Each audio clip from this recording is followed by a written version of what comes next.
Bonjour à toutes et à tous, je suis ravi de vous retrouver aujourd'hui pour parler bande dessinée avec vous. Aujourd'hui, on va parler de Big Under.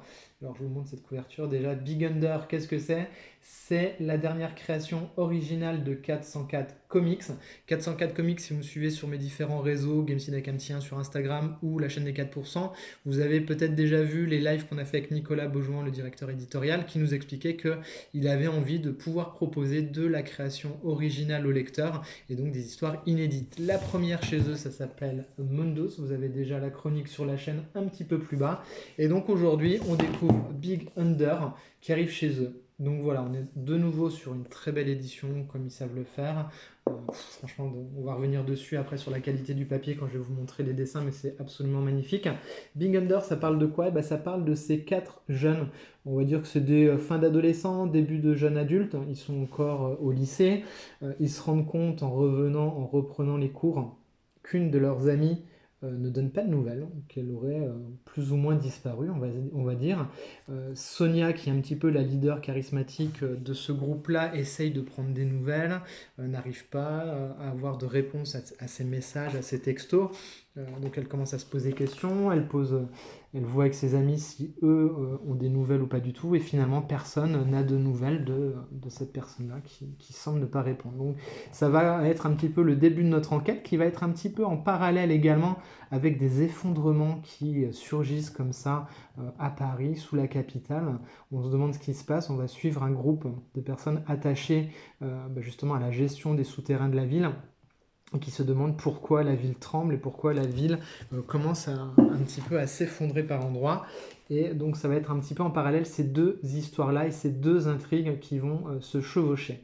Donc voilà, je vous montre en termes de graphisme ce que ça vaut. C'est particulièrement beau en termes de dessin, avec de gros aplats de couleurs comme ça. Alors l'édition lui rend vachement hommage quand on a des bords noirs comme ça sur le cadre, c'est absolument joli. On a un découpage qui est assez dynamique, hein, quand elle fait du skate. Ben voilà, vous avez des gros plans sur les trucs. On est sur une lecture qui est vraiment très très agréable. Et cette histoire de potes, moi je l'ai trouvée particulièrement cool. Elle nous rappelle un petit peu tout ce qu'on a l'occasion d'avoir en souvenir sur les années 80, les films des années 80, ces groupes de potes qui partent à l'aventure. Je ne vais pas citer les Goonies forcément parce que c'est un peu le film culte par ici, mais on pense aussi à du Stranger Things, hein, plus récemment, mais qui rendait déjà hommage lui aussi aux années 80. Moi, ça m'a fait penser un petit peu, ce groupe-là, un petit peu hétéroclite de jeunes, à la bande de Scooby-Doo, quoi. C'est pas péjoratif hein, dans ma bouche, mais c'est vraiment ces ados un petit peu atypiques. Alors, ce qui est intéressant également, c'est que du coup, on a ces références aux années 80, mais avec un phrasé qui est vraiment, alors là, pour le coup, totalement, j'ai envie de dire, postmoderne, moderne, avec à base de wesh, frère, boomer. Donc il y a cette espèce voilà, de relecture un petit peu moderne des histoires de bandes de potes qui fonctionnent bien.